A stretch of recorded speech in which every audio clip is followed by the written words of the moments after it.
Hello and welcome. I'm Kara, and I am one of the former Black Women Thriving East of the River co-leads. I also serve as the Director of Programs at the Jane Bancroft Robinson Foundation. Hello, my name is Manon, and I'm the other former co-lead for the Black Women Thriving East of the River initiative. I serve as the Grants and Operations Manager for the Jane Bancroft Robinson Foundation. We are happy to be here talking to you. The Black Women Thriving East of the River initiative is currently hiring for an executive director. So we wanted to take some time to provide a little bit of background and highlight some important information. First, we want to provide some high-level background on the initiative. The Jane Bancroft Robinson Foundation launched the Black Women Thriving East of the River initiative in 2019. And we partnered with Black women living in Ward 7 and Ward 8 and the community-based organizations that serve them to collaboratively design a series of strategies to change inequitable cancer and health-related career outcomes for women residing in these communities. By convening the most impacted individuals into issue-specific work groups on patient navigation and workforce development, roadmaps were then created to identify the root causes of cancer and career-related disparities. And we designed equity-focused solutions to address these issues in the East of the River communities. The mission of Black Women Thriving East of the River is to reduce cancer mortality and create health-related career opportunities for Black women in Ward 7 and 8 by transforming the culture of racially unjust and inequitable systems.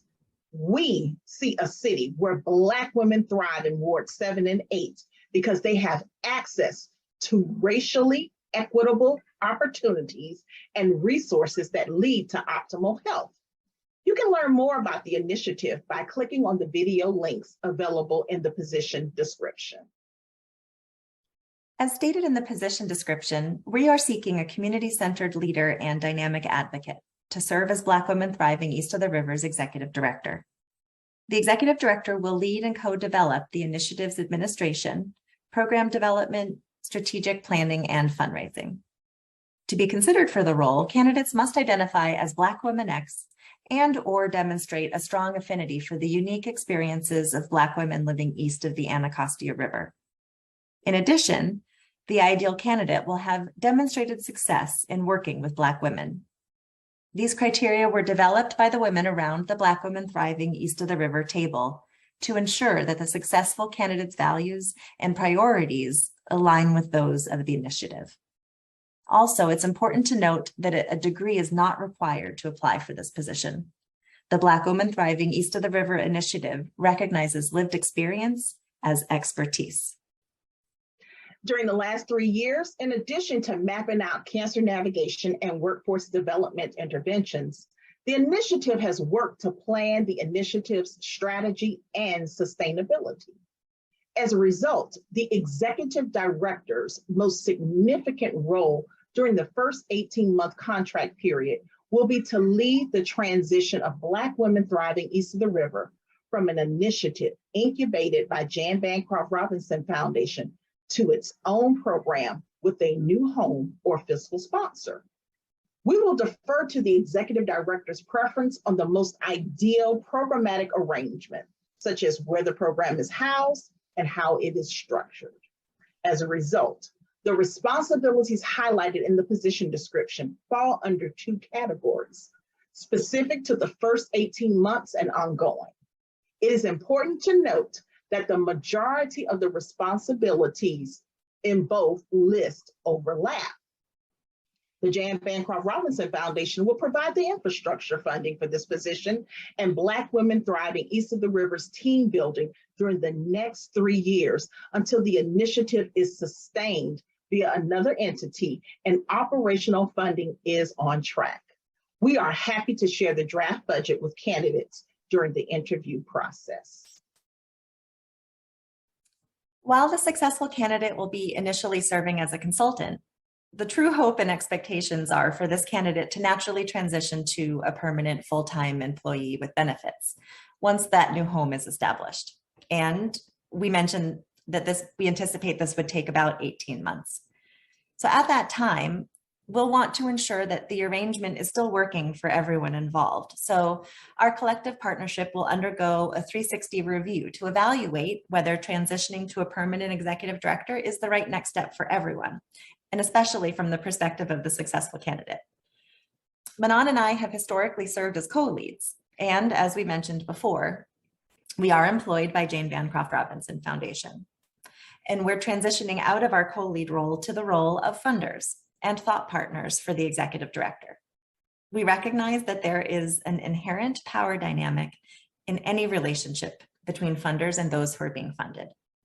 The Jane Bancroft Robinson Foundation has been and will continue to work in partnership with communities and grantees by practicing humility, transparency, and clear role communications to truly try to dismantle those power dynamics. So one of the ways that we practice this humility and transparency is by using a consent-based decision-making model to move the work forward for the Black Women Thriving East of the River initiative. With this model, the initiative's partners come together to discuss the proposed decision when it's time to make a decision. Each stakeholder then expresses their range of tolerance on that proposed decision. And if the proposed decision is outside of any of the stakeholders' range of tolerance, the group then works together to rework that proposed decision and refine it until it is within everyone's range of tolerance. So the executive director will use this decision-making approach for some aspects of the initiative's work during that first 18-month contract period. The executive director will have time and dedicated effort to learn about the initiative. As funders, we will work with the successful candidate as thought partners and a sounding board to ensure the director's success and the initiative's sustainability. The executive director will be fully supported and empowered to make decisions in the best interests of the initiative. In other words, we are committed to providing the necessary capacity, technical, and coaching support needed for optimal success and professional growth and development. We will work with the successful candidate to find a rapport and timeline that feels right for everyone. We look forward to the successful candidate's expertise and networks augmenting the initiative's work upon their arrival so that they can ultimately continue the program's development to thrive over the next 10+ years. But please know that in addition to a multi-year general operating grant for the launch of the new home, the Jane Bancroft Robinson Foundation staff will also connect with our networks and philanthropic relations to support initial fundraising and collective impact efforts. Even though the implementation of a few interventions are underway, there are some operational and strategic processes that are still in development. We are committed to working collaboratively to identify the unknowns as they appear and resolve them for the benefit of the initiative. In addition to reviewing all relevant initiative materials and finding a new home for the initiative during the first 18 months, the executive director will identify priority capacity needs and hire key staff roles, initially in a consultant capacity. Review, refine, and operationalize the initiative's governance structures, contribute to strategic planning and evaluation, contribute to the ongoing program design efforts, help select grantee partners, support the development and rollout of the initiative's marketing and communications, and contribute to initial development and implementation of a fundraising strategy.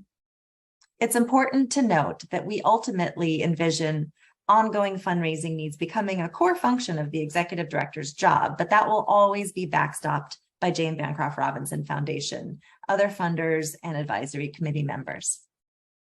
And the ongoing executive director responsibilities will also include to develop and implement strategic plans to promote the program's mission, vision, and values, develop and maintain relationship and partners, hire, mentor, develop, and manage a talented and diverse team, evaluate operational needs, develop and maintain a culture that promotes anti-racist principles, transparency, and collaboration, ensure program excellence aligned with racial justice and equity, direct and oversee fundraising. Finally, required skills and qualifications include Priority will be given to native Washingtonians. At a minimum, candidates must have long-term and/or generational ties to Washington, D.C., with a deep understanding of the dynamics of the East of the River communities. The ability to apply racial equity, anti-racism, and community engagement lenses to the work. Experience developing and managing financial operations and budgets. A proven track record of sharing power. Experience launching, building, and overseeing a program or organization. Commitment to quality program design and accessible data evaluation. Robust and diverse networks with the ability to build coalitions. Experience working with the DC nonprofit sector. Experience working with health or workforce development fields. So we understand that this is a lot of information. Please don't hesitate to review the other materials that are available within the position description. And if you have any questions, please feel free to reach out to our recruiter at projects@rdai.com. To apply for the position, please send your resume and a cover letter to projects@rdai.com. Thank you for engaging with us, and we sincerely hope you consider this opportunity.